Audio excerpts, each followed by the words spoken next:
So, hello everyone, welcome back to the channel. So today I have Ishita Di with us. So आप सबने बहुत सुना होगा like UI, UX और design and all that stuff. But अगर आप बिल्कुल बिगिनर और पता नहीं है क्या करना है, बिल्कुल मेरी तरह मुझे भी कोई नॉलेज नहीं है इस बारे में. So that's why I have invited Ishita Di and वो हमें सब कुछ explain करने वाली है. Hello Di. Hi Kushbu, how are you? I'm good. Okay, starting with just a brief explanation to what is UI and what is UX. UI stands for user interface and UX stands for user experience. अब ये ना बहुत एक broad term है, तो this is not only associated with digital products like mobile phones and websites कि कुछ भी हो सकता है इसके अंदर actually कुछ भी हो सकता है. It can even be, for example, like if I have a cup, तो ये कप का जो ये चीज दिख रहा है this is the entire UI. मतलब ये जो मुझे इस पे दिख रहा है ना, ये अगर लिखा हुआ है this text, this visual, this zebra visual, this entire thing is user interface. मतलब ये कैसे पूरा विजुअलाइज मैं कर पा रही हूँ and the way I am actually holding this. मतलब ये अगर मैं ऐसे पकड़ रही हूँ तो इसकी जो ग्रिप है वो एक यूजर एक्सपीरियंस में आती है कि मैं मतलब वो मेरे लिए ईजी है पकड़ पाना, मुश्किल है मेरे लिए पकड़ पाना. This all comes under UX. तो यूआई बेसिकली ये हो गया कि विजुअली कैसा दिख रहा है वो. बट यूएक्स क्या हो गया कि how I am experiencing, how I am actually going to use that product. It can be any. तो लाइक दी जैसे कि मैं अभी मेरे को ठीक है, मुझे वो डेफिनेशन समझ में आ गई, लाइक समझ में आ गया क्या काम है. बट अगर मुझे एंटर करना है, लाइक मुझे बनाना सीखना है या फिर कैसे डिजाइन करते हैं या कैसे यूजर एक्सपीरियंस को अच्छा करते हैं, ये सब सीखना है, तो how to start.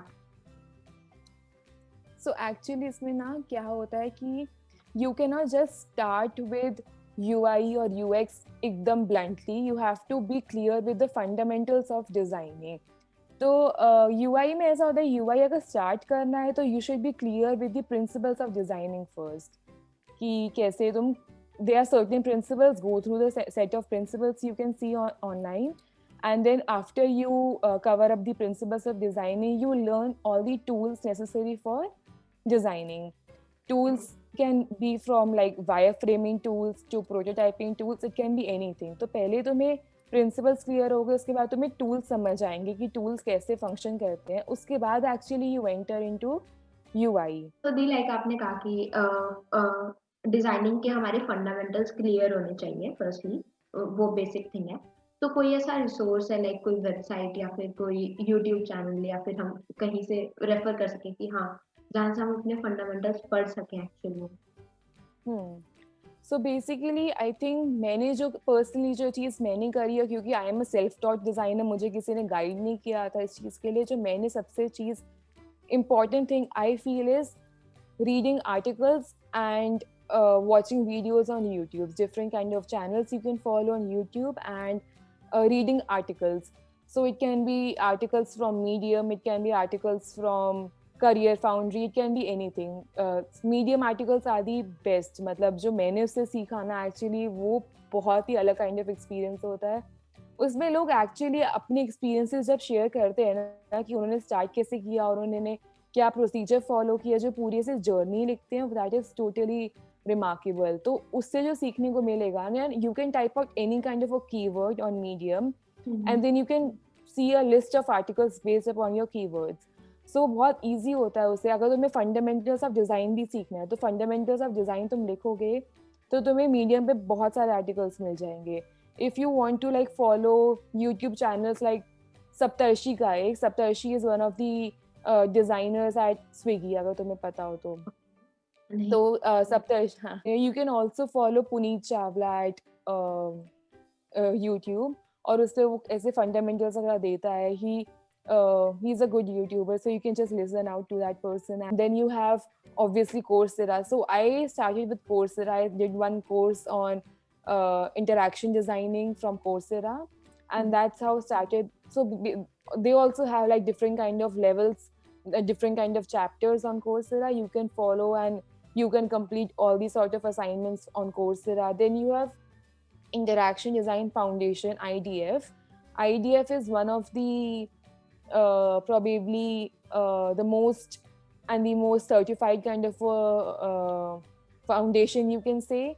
People actually follow it, and you have to pay for that, and people can go and opt for the courses. You will be certified for all these kind of courses. So yeah, these are different kind of, and you can also find like a bundle of courses on Udemy and Coursera, so you can go for that. And I would personally recommend not to like go and opt for any of these courses, rather than just try to figure out something on YouTube, because YouTube has all these videos. So there's one funny thing. So I was doing one course on Coursera. The entire playlist, the entire ditto playlist was available on YouTube as well. सो मतलब ऐसा है कि अगर तुम कुछ भी start करोगे ना कोर्सेरा पे या कहीं पर भी करोगे, आई वोंट रिकमेंड कि ऐसे कुछ करो, पर अगर तुम्हें सर्टिफाइड चाहिए और तुम्हें चाहिए कि वो तुम्हें कहीं तुम ऐसे पोस्ट कर सको, तो फिर तो तुम्हें वही ऐसे कोर्सेज करने पड़ेंगे। पर अगर तुम्हें एक्चुअली बस इम्प्लीमेंटेशन से मतलब है, तो यूट्यूब इज दी लेजिट, मतलब उसके इसके अलावा तुम्हें आई डोंट थिंक कुछ रिक्वायर्ड है, क्योंकि उसमें तुम्हें हर एक चीज़ की, हर एक टूल्स कैसे यूज़ करने, इनफैक्ट एडोबे के अपने खुद के भी उसमें इतने सारे प्रोफेशनल्स तुम्हें मिल जाएंगे यूट्यूब पे ही, कि तुम्हें जरूरत नहीं है कि तुम्हें कहीं पर और जाके सीखना पड़ेगा। तो मतलब सारे मोस्टली रिसोर्सेज ऑनलाइन अवेलेबल मिल जाएंगे।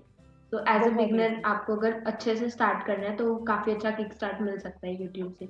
Right definitely I think so, because मतलब एडोबी का एक होवर्ड पिंस्की करके यूट्यूबर है, and he makes remarkable videos again, and उसकी वीडियोस देख के ना वो ऐसे स्टेप बाय स्टेप हर एक चीज एक्सप्लेन कर रहा होता है। तुम उसकी देखोगे, किसी की भी देखोगे, एडोबी का कोई भी सर्टिफाइड बंदा ले लो, किसी की भी देखोगे, you can actually learn everything step by step. तो वो तो बिगनर के लिए इनफ, मोर देन इनफ होता है वो चीज।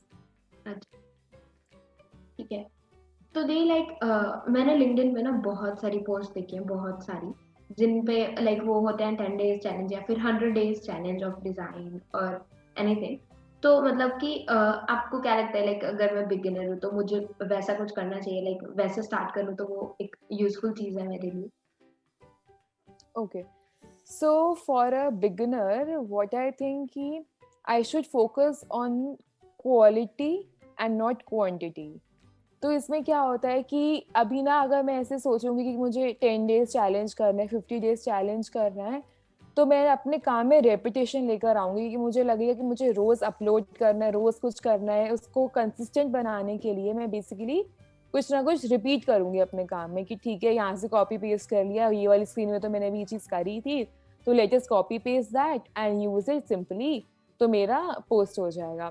तो actually 50 days challenge, 100 days challenge is good when you are giving a quality thing, but if you are focusing on only quantity, that's totally not a good thing, because I agree कि उससे तुम्हारे followers बढ़ेंगे, तुम्हारे connections बढ़ेंगे, people will actually connect with you और तुमसे पूछेंगे, बात करेंगे उस बारे में, but then that's not the right way you work. You actually won't be able to learn much if you work in this way. You won't be able to learn because what I believe, अगर मैंने एक type का चीज़ बना दी है और अगर मुझे next time भी वही कुछ बनाना है, तो I will simply drag and drop, और एक ही फाइल में मैं सब काम करती रहूँगी, तो मुझे सीखने को उस वे में नहीं मिलेगा, मैं एक्सप्लोर नहीं कर पा रही हूँ।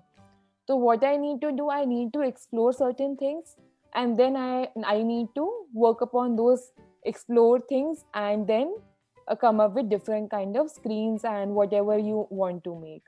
And also तो अच्छा, सो लाइक ऐसे कौन से लाइक प्लेटफॉर्म्स हैं जहाँ पे ऐसे फेलो डिजाइनर्स मिल जाएंगे, या फिर उनके डिजाइन, या फिर हम उनसे इंटरेक्ट कर पाए या बात कर पाए अगर कोई दिक्कत आ रही है तो, या फिर अपनी डिजाइन अपलोड कर पाए, मतलब कुछ तो प्लेटफॉर्म्स होंगे। right.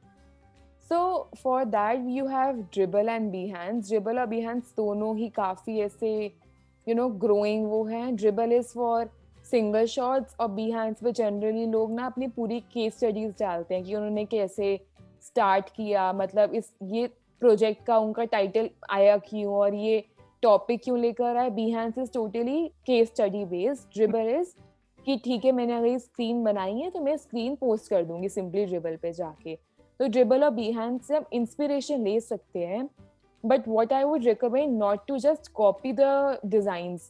ऐसा कई बार क्या होता है कि डिजाइनर्स क्या करते हैं, स्पेशली जो अभी नए नए आ रहे होते हैं, तो वो क्या करते हैं, ड्रिबल और बीहैंड्स खोलेंगे, जो उनको सबसे ज्यादा इंटरेक्टिव सा और बहुत एस्थेटिकली प्लीजिंग लगता है उसको जाके खोलेंगे और उसको जाके simply copy paste, ditto copy paste कर देंगे उस चीज को. That is totally not recommendable, क्योंकि again you are not learning in that way, right? You are just copying and pasting everything.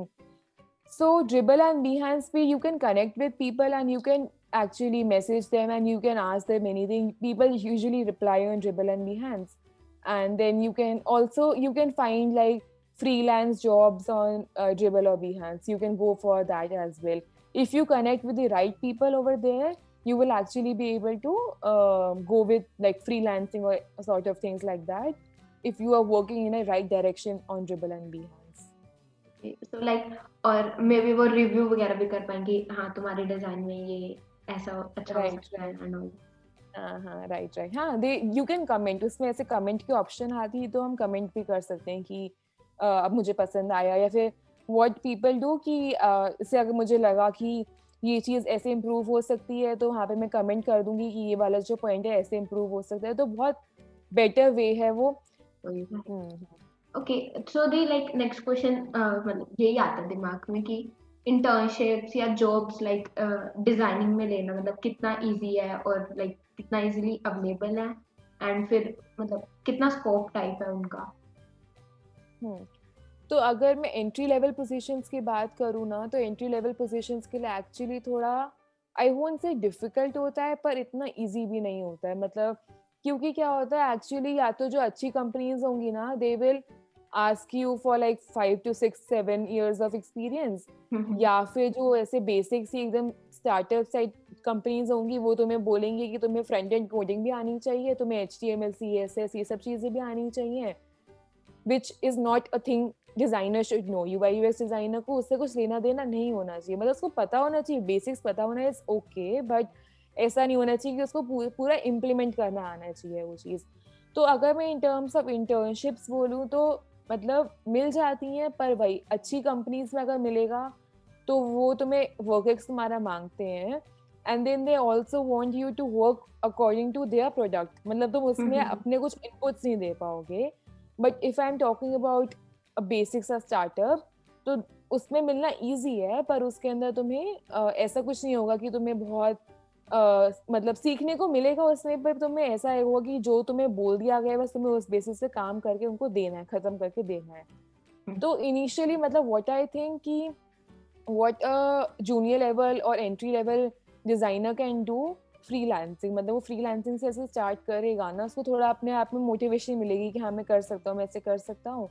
तो मोटिवेशन जब मिलती है फ्रीलांसिंग से, थोड़ा बहुत हेल्प मिलता है. तो मैंने भी ऐसे ही किया था स्टार्टिंग में, थोड़ी ऐसे फ्रीलांसिंग करी, मोटिवेशन मिली, नेटवर्किंग हुआ. Networking plays a very important role here again. मतलब नेटवर्किंग होगा ना तभी I think you can grow up and you can connect with different kind of organisations. ये तो हर एक फील्ड में ही होता है, मतलब not just in terms of designing, but this is for every kind of field, right? तो freelancing करने पर तुम्हें क्लाइंट्स पता चलते हैं कि तुम्हारे क्लाइंट्स कैसे हैं, तुम कैसे क्लाइंट्स का काम करना पसंद करोगे. उसके बाद तुम अपनी इंटर्नशिप्स में अप्लाई करने से स्टार्ट करो.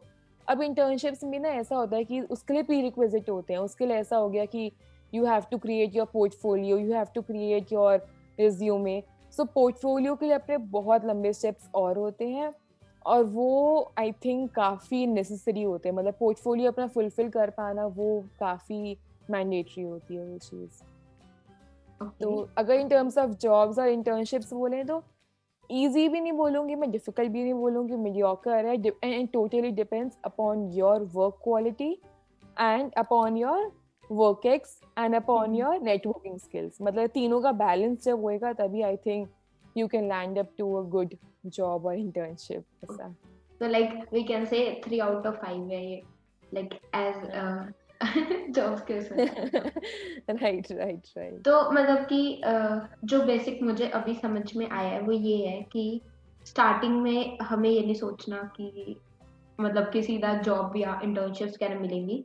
स्टार्टिंग में ना अपने स्किल्स इंप्रूव करो एंड देन एक अच्छा सा पोर्टफोलियो बिल्ड करो, वो उसके Right. फ्रीलांस करो और मतलब फ्रीलांसिंग से पोर्टफोलियो अच्छा बिल्ड हो जाएगा, तो धीरे धीरे प्रोजेक्ट्स अपने आप मिलने लगेंगे फिर. So that was it, guys. I hope you liked this video. I hope you got the idea like what is UI and UX and how you can start your journey in UI UX designing. And I have cleared all my doubts that I had regarding this. But if you have any further doubts, you can definitely put them in the comments below and I will be happy to help you all. And if you have any topic that you want me to make a video on, you can just comment it below. Like this video if this helped you, share this video with your friends, and I will see you all next time.